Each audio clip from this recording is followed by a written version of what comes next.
সর্বশেষ আজ আমার মুক্তির মধ্য দিয়ে মুক্ত জীবনে ফিরে এসেছেন। আলহামদুলিল্লাহ সুম্মা আলহামদুলিল্লাহ। খুব গুরুত্বপূর্ণ একটা সংবাদ, আমরা সকলে শুকরিয়া আদায় করি। শেখুল হাদিস ইবনে শেখুল হাদিস তিনি মুক্তি পেয়েছেন। ইতিমধ্যে আমাদের কাছে এই বিষয়টি এক ভাই জানালেন। গত রাতে যে ঘটনা ঘটেছে, আমরা অনেকে আগ বাড়িয়ে অনেক কিছু পোস্ট করেছি এবং আমরা বলছিলাম যে ওয়েট অ্যান্ড সি, দেখা যাক শেষ পর্যন্ত কি হয়। আল্লাহ তাআলা মুক্তির ব্যবস্থা করেছেন। জীবন দিতে প্রস্তুত রয়েছে। আল্লাহর জমিনে আল্লাহর দ্বীনের ঝান্ডা সমুন্নত করেই আমাদের যাত্রা থামবে ইনশাআল্লাহ।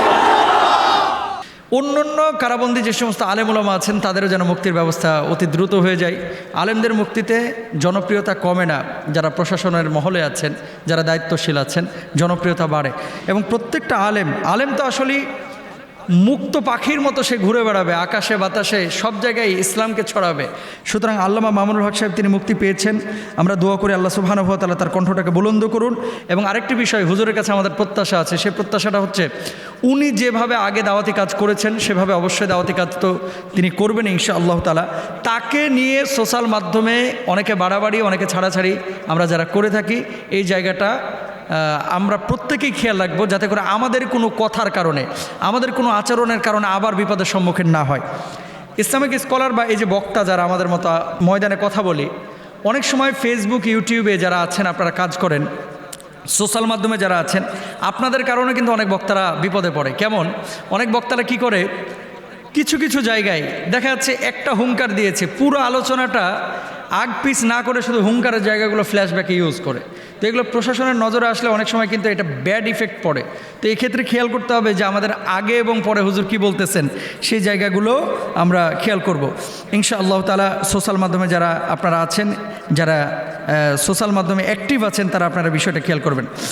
আর হুজুরের সাথে আমার ব্যক্তিগতভাবে অনেক আগে থেকেই পরিচয় আছে। তিনি অত্যন্ত ভালো মানুষ, অমায়িক মানুষ, এবং পলিটিক্যাল কোনো বিষয় থাকতে পারে, সেই বিষয়গুলো তো আসলে আমরা ছোট মানুষ, এত গভীরে তো আমরা যেতে পারবো না।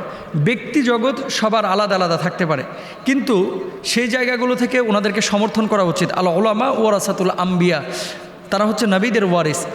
তিনি বুখারী শরীফ পড়ান, তিনি হাদিসের কিতাবগুলো পড়ান। যারা হাদিস পড়ান, সনদ খেয়াল করলে দেখবেন একটার পর একটা ওস্তাদ কিন্তু এক জায়গায় গিয়ে ঠেকেছে। একেবারে রসুল আকরাম সাল্লাল্লাহু আলাইহি ওয়াসাল্লামের সাহাবীদের থেকে নিয়ে সাহাবী পর্যন্ত, তাবেঈ পর্যন্ত, তারপর আল্লাহ রসুল সাল্লাল্লাহু আলাইহি ওয়াসাল্লামের পর্যন্ত এই সনদগুলো মিলানো যায়। অনেক স্কলার আছে বাংলাদেশে যে তার ওস্তাদ সেই, তার ওস্তাদ সেই, তার ওস্তাদ সেই, এভাবে ইমাম বুখারী রাহিমাহুল্লাহ পর্যন্ত ঠেকেছে, তারপরে সেখান থেকে আল্লাহ রসুল সাল্লাল্লাহু আলাইহি ওয়াসাল্লাম পর্যন্ত ঠেকেছে। তো ওনারা হাদিসের দার্স দিয়ে থাকেন এবং মুহাদ্দিস, তারা হচ্ছে নবীদের ওয়ারিস। আলেমদেরকে ভালোবাসলে আল্লাহ সুবহানাহু ওয়া তাআলা খুশি হন, এবং আলেমকে ভালোবাসা বলে নবীকে ভালোবাসা, নবীকে ভালোবাসা মানে আল্লাহ সুবহানাহু ওয়া তাআলাকে ভালোবাসা। সবসময় আলেমদের প্রতি আমরা ভালো ধারণা রাখবো এবং তাদেরকে মহব্বত করব, আল্লাহ তাআলাকে মহব্বত করা হবে ইনশাআল্লাহ তাআলা। আর ওস্তাদের ব্যাপারে আপনাদের কাছে বিশেষ করে, যেহেতু এটা সোশ্যাল মাধ্যমেও যাবে আলোচনাটা, অনেক সময় ইসলামিক স্কলাররা এই যে আল্লামা মামুনুল হক সাহেব বলেন, খালিদ সাইফুল্লাহ আইয়ুবী বলেন, ডক্টর মিজানুর রহমান আজহারী সাহেব বলেন, আমাদের মতো কিছু ছোটোখাটো যারা ভাইরা আছি, মাহফিলে যাওয়ার পরে কমিটি কিছু কথা বলে, কেমন, হুজুর আজকে কিন্তু কাঁপায়া দিতে হবে, হুজুর আজকে কিন্তু গরম ওয়াজ করতে হবে। এই যে কাঁপানো, ভূমিকম্প তোলা, গরম ওয়াজ করা, এগুলো আপনারা কোনো বক্তাকে বলবেন না প্লিজ। আপনারা বলবেন যে কোরআন হাদিস থেকে স্বাধীনভাবে নিট অ্যান্ড ক্লিন কথা বলেন। এ কাঁপানো, ঝাঁকানো, ভূমিকম্প তোলা, গরম করা, এগুলো অনেক সময় বলে বক্তার উপরে প্রেশার ক্রিয়েট করেন যে ঢাকা থেকে নিয়ে এসেছি, হুজুর একটু গরম করতে পারলো না। এই ধরনের আচরণগুলো আল্লাহ তাআলা আমাদেরকে যেন না করান, আমরা সবাই চেষ্টা করব। হুজুর মুক্ত বাতাসে এসেছেন, আল্লাহ তাআলা তাকে নিয়ে এসেছেন, তিনি আমাদের মধ্যে থাকবেন ইনশাআল্লাহ তাআলা। তার হায়াতে, রিজকে, ইলমে, আমলে বারাকা দান করুন। এই 3 বছর যে ক্ষতিটা হয়েছে উনি ময়দানে না থাকার কারণে, এই ক্ষতিটা পুষিয়ে আবার যেন তিনি দাওয়াতি ময়দানে কাজ করতে পারে, আল্লাহ সুবহানাহু ওয়া তাআলা সেই তৌফিক সবাইকে দান করুন, হক কথাগুলো যেন সুন্দরভাবে বলতে পারে। সম্প্রতি যে বিষয়টি গত রাতে ঘটেছে, সত্যিকার অর্থেই আমি আমার কথা বলি, তারপরে আমি হাদিসের রেফারেন্সে যাব। যখন নিউজটা শুনলাম যে তিনি জামিনে মুক্ত, তার মুক্তি কে না চায়? যারা ইসলাম ফলো করে, ভালোবাসে, সবাই তো আমরা তার মুক্তি চাই। যে একজন আলেম তিনি দাওয়াতি ময়দানে আবার ফিরে আসবেন, ইসলামিক কথাবার্তা বলবেন, দাওয়াতি কাজ করবেন, যেমন আমি চাই, এদেশের কোটি কোটি তৌহিদি জনতা যারা ইসলাম মানে, ভালোবাসে, তারা সবাই চায়, আমরাও চাই। ডক্টর আব্দুল্লাহ জাহাঙ্গীর রহিমাহুল্লাহ একটা কথা বলতেন সবসময়, যে এদেশের মানুষের ধর্মীয় আবেগ অনেক, কিন্তু ধর্মীয় জ্ঞান মোটেও নাই। 9:30টার দিকে যখন দেখলাম যে ফেসবুকে ভাইরাল, আমি দুই একজন বক্তার কমেন্ট বক্সে গিয়ে কমেন্ট করলাম। কেন কমেন্ট করেছি? আমি সচরাচর কাউকে এভাবে কমেন্টও করি না, এবং মানে প্রতিরোধমূলক কোনো বক্তব্য কখনো সাধারণত দেওয়ার চেষ্টা করি না, যদি জাতীয় ইস্যুতে পরিণত না হয়। আমি কমেন্ট করলাম যে ভাই, আপনি যে ছবিটা ইউজ করেছেন এটা তো 4 বছর আগের ছবি, আজকে কেন ইউজ করছেন? মানে 4 বছর আগে যখন তিনি কোনো মাহফিলে গিয়েছেন অথবা কোনো একটা জায়গা থেকে বের হয়েছেন, তাকে মালা দিয়ে বরণ করা হয়েছে, ওই ছবিকে নিয়ে এসে গাড়ির ভিতরে তিনি যে বসে এইভাবে তাকায় আছেন পেছনে, এটাকে নিয়ে এসে আলহামদুলিল্লাহ তিনি মুক্ত বাতাসে। অনেক বক্তাও এ কাজ করেছেন, হৃদয়ে রক্তক্ষরণ হয়। আমি একটা কথা বলি, গণমাধ্যম বা স্যাটেলাইট মিডিয়ার সাথে আমি জড়িত প্রায় 12টা বছর হয়ে গেছে। আজকে বাংলাদেশে অনেকে মিডিয়া বোঝে না, কিন্তু ভাবসাব এরকম যে মিডিয়ার সব জানতাও নেই। আমি অত জানি না ভাই, তবে একটা কথা আপনাকে বলি, ফেক আইডি বা ফেক নিউজ বা ফেক কোনো ছবি দিয়ে আমাদেরকে একটা কিছু খাওয়াইয়া দেবেন, এটা কিন্তু সম্ভব না। যখন আপনি দেখবেন যে ওই কোনো মাহফিলে হয়তো বা হুজুর গিয়েছিলেন, গ্লাস খোলা গাড়ি দিয়ে যাচ্ছিলেন, সেখানে হাত নাড়াচ্ছিলেন, এতটুকু কমন সেন্স নাই এদেশের কিছু মানুষের, যারা ফেসবুক অনলাইনে অ্যাক্টিভ। হুজুর হাত নাড়াচ্ছে, এখানে যে লোগো সহ লাইভ করা যে সম্ভব না, সাথে সাথে ধরেন রোজ টিভি অথবা XYZ কোনো মিডিয়া লাইভ দিল কোথা থেকে, আপনার কাশিমপুর কারাগারের সামনে থেকে, সাথে সাথে লোগো দিয়ে এইভাবে পুরন বা নতুন ফুটেজ ব্যবহার করে, এটা যে এত ইজি না। আর একটা ছবি যখন আপনি দেখতেছেন যে এখানে ঘোলাটে একটা ছবি বের হয়েছে, তারপরে এখানে গাড়ির মধ্যে যেই জোয়ারটা, এরা আশপাশে কাশিমপুর কারাগারের কোনো কিছুই নাই, এরকম একটা লোগোযুক্ত পুরনো ছবি পাইলেন আর ধুমায়া শেয়ার করলেন যে তিনি বের হয়ে গেছেন, এই যে হাত নাড়াচ্ছেন।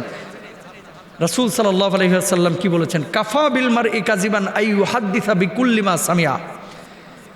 কেউ মিথ্যাবাদী হওয়ার জন্য এতটুকু যথেষ্ট, যা সে শুনলো আর সাথে সাথে সেটাকে বলে বেড়ালো। আমাদের আজকে সমাজের অবস্থা কি? ফেসবুকে পাইছে আর যাচাই বাছাইয়ের কোনো দরকার নেই, ধুমায় শেয়ার করতেছে। কেন বললাম এই কথাটা? আপনি ইসলাম ফলো করেন, আপনি ইসলামিক স্কলার, আপনি নিজেকে প্রকাশ করতেছেন, আপনি বড় একজন মানে শায়েখ, প্রকাশ করছেন নিজে যে একজন দাঈ ইলাল্লাহ, অথচ আরেকজন প্রকাশ করলো সংবাদ, আপনার যাচাই নাই, বাছাই নাই, জানা নাই, শোনা নাই, ধুমায় শেয়ার করতেছেন। অবাক হতে হয়। কমেন্ট যখন করলাম যে পেজ এই সংবাদটা ডিলিট করেন, এখনও উনি বের হন নাই, আমাকে তো বোকা বানায় ফেললো। এখানে হামলিয়ে পড়লো আমার উপরে যে আপনি একটু বেশি বুঝেন সবসময়। কেন? আমরা কাশিমপুর কারাগারের সামনে দাঁড়ায়, আমি বলছি উনি কি বের হয়েছে? আমরা দাঁড়ায় আছি। আর বেটা, তুই দাঁড়ায় থাকলে কি বের হয়ে যাবে? বলার একটা উদ্দেশ্য আছে, কাউকে রাগ করে গুচ্ছা করে কথাগুলো বলতেছি না। আমাদের স্থানটা সাধারণ মানুষের সামনে কি বলেন তো? বা যারা ইসলাম ফলো করেন, আপনাদের স্থানটা একজন আওয়াম মানুষের সামনে কি? আপনার স্থানটা একজন আওয়ামের কাছে কিন্তু অনেক ঊর্ধ্বে। একজন রিকশাওয়ালা মিথ্যা বলতে পারে, একজন ফকির মিসকির মিথ্যা কথা বলতে পারে, একজন জেনারেল শিক্ষিত সুদখোর ঘুষখোর সে মিথ্যা বলতে পারে, একজন আলেম মিথ্যা বলতে পারে না। একজন আলেম হিতাহিত জ্ঞান হারাতে পারে না যাচাই বাছাই ছাড়া। যেখানে পরিবারের সদস্যরা বলতেছে এখনো বের হয় নাই। আর গণমাধ্যমের আল্লাহর আদালতে দাঁড়াইতে হবে ভাই। কিছু গণমাধ্যমকে ভিউ পাওয়ার জন্য যারা এই সমস্ত ফাতরামি করে, এই যে 4 বছর আগের ছবি নিয়ে এসে 5 বছর আগের ভিডিও নিয়ে এসে যারা ছড়াচ্ছে ভিউ পাওয়ার জন্য, এই টাকাটা কি আপনার জন্য হালাল হবে? কেন মানুষের সাথে প্রতারণা করছেন? হ্যাঁ, মুক্তি আমরা সবাই চাই, উনি বের হয় নাই। আপনি যে টানা একেবারে এই তো বের হয়ে গেছে, এই তো আলহামদুলিল্লাহ মুক্ত বাতাসে, সবাই চাই, কিন্তু এখানে আপনি কি কাজটা করলেন? আমাদের আবেগের কারণে, আমাদের বিবেক কাজ না করার কারণে কিছু কিছু সময় অনেক আলেম ওলামা খেসারত দিতে হয়। বাংলাদেশ জামাতে ইসলামের কিছুদিন আগে আমির সাহেব মুক্তি পেয়েছেন, আপনারা সকলেই জানেন। জামাতের সমর্থক কি বাংলাদেশে একেবারে কম? হেফাজতের চাইতে তো মানে 2 দলেরই আছে মানে জনসমর্থন। তো আমিরে জামাতের কি ভক্ত অনুরক্ত ছিল না? কয়জন গিয়েছিল জেলগেটে? 5 জন 7 জন। আল্লামা মামুনুল হক সাহেব মুক্তি পাবেন, আমাদের হৃদয়ের চাহিদা, এবং দোয়া করে আল্লাহ তাআলা মুক্তির ব্যবস্থা করে দেখ, তাড়াতাড়ি আমাদের মধ্যে ফিরে দেখ। সব আলেম ওলামার মুক্তি আমরা চাই, কিন্তু মুক্তি এখনও পাই নাই। আপনি লাইভ দিয়ে এখানে 10,000 মানুষ জমা করে ফেললেন, স্বাভাবিকভাবে রাষ্ট্র তো চিন্তা করবে, এটা আমাদের ভেতরের কথা, হৃদয়ের কথা, যে এই মানুষটার এখনই যদি 10,000 মানুষ জমায়েত হয়ে যায়, এরা মুক্তি দিলে পরবর্তীতে বাড়িতে যাওয়ার পরে এই যে মাহফিলগুলোতে যাবে, যে ময়দানগুলোতে যাবে, এই ময়দানের অবস্থাটা কি হবে? স্বাভাবিক না? তো আপনার আবেগের কারণে আজকে জিমামুল হক, আল্লামা মামুল হক সাহেবের সন্তানগুলো তার বাবাকে কাছে পেল না, তার স্ত্রী তার স্বামীকে কাছে পেল না, শুধুমাত্র আমাদের আবেগের কারণে। তাহলে আমাদেরকে কি করতে হবে? জোশ কে সাথ হুশ ভি রাহনা চাহিয়ে। শুধু জোশ থাকলেই হবে না, হুশও রাখতে হবে। আর একটা জিনিস শুনলেন আর সাথে সাথে শেয়ার করলেন, এটা কিন্তু আপনার জন্য উচিত না ভাই। আল্লাহ সুবহানাহু ওয়া তাআলা সূরা হুজুরাতের মধ্যে কি বলছেন? ইয়া আইয়ুহাল্লাযীনা আমানু ইন জাআকুম ফাসিকুম বিনাবাইন ফাতাবায়ানু আন তুসিবু কওমান বিজাহালা। কোনো ফাসিক যখন কোনো সংবাদ দিল আর ধুমায় তুমি শেয়ার করবে, এটা তোমার জন্য জায়েজ নাই। যাচাই বাছাই করতে হবে, তারপরে এটাকে বর্ণনা করতে হবে, প্রকাশ করতে হবে। গুগলে একটা ছবি পাইলে এখন কিন্তু বের করা যায় স্ক্যান করে, যে এই ছবিটা কতদিন আগের। এতটুকু কমন সেন্স আপনার নাই যে 5 বছর আগের ছবি নিয়ে এসে আপনি এটাকে শেয়ার করে বলতেছেন আলহামদুলিল্লাহ মুক্ত বাতাসে, এই তো বের হয়ে গেছে, এই তো জেল গেটে দাঁড়ানো, এই তো আমরা রিসিভের জন্য বসে আছি। কেন ভাই এই সমস্ত কথাবার্তা? আর বের যদি তিনি হন তারপরে আপনারা করেন না। মানুষের আবেগ ইমোশন নেই, যে যারা এই ধরনের কাজগুলো করে সত্যিকার অর্থেই। কালকে আমি রাষ্ট্রে একটা পোস্ট করেছি যে এদেশের হুজুররা, এদেশের আলেম ওলামারা, এদেশের ইসলামিস্টরা, এদেরকে মানুষ মনে করে অনেক জ্ঞানী, এরা অনেক কিছু বুঝে। ভাই আসলে আমরা বোকা, আমি আমার কথা বলতেছি, আমরা অনেক বোকা। এই বোকা না হলে একটা নিউজ যেটা কোনো বাস্তবতায় নাই, বেরই হন নাই, শুধু এই একজন লাইভ দিয়েছে, এই লাইভ থেকে মনে করেন গোটা দেশ একেবারে মেসাকার হয়ে গেল। আমরা এগুলো করি আর শয়তান দাঁত খিলিয়ে হাসে যে দেখ এরা কত সহজ সরল। ব্যাককল টাইপের কিছু লোক আছে, ভুল করতেছে, যদি বলেন যে ভাই এটা তো ভুল হচ্ছে, পোস্টটা একটু ডিলিট করেন, ভাই হামলিয়ে পড়বে আপনার উপরে, আপনার উপরে হামলিয়ে পড়বে। আবেগ দিয়ে নয়, বিবেক দিয়ে আমাদের ভাবতে হবে। যে কোনো ইসলামিক স্কলার যারা জেলে আছে, আমরা মুক্তি চাই, কিন্তু আমাদের আবেগের কারণে কেউ যেন ক্ষতিগ্রস্ত না হয়। কালকে উনার যে জেল থেকে বের হওয়ার পেছনে যেই প্রতিবন্ধকতা, এই প্রতিবন্ধকতার পেছনে মূলত আবেগ যোদ্ধারাই দায়ী। যারা ফেসবুকে যুদ্ধ করে, যারা মানুষের ইমোশন নিয়ে খেলা করে, এই মানুষগুলোই দায়ী, এই মানুষগুলোই দায়ী। ওনার ছেলেও পোস্ট করেছে জিমামুল হক, যে এর জন্য দায়ী কে? দায়ী আপনার আমার মতো কিছু আহাম্মুক। আল্লাহ তাআলা আমাদেরকে বোঝার তৌফিক দান করুন।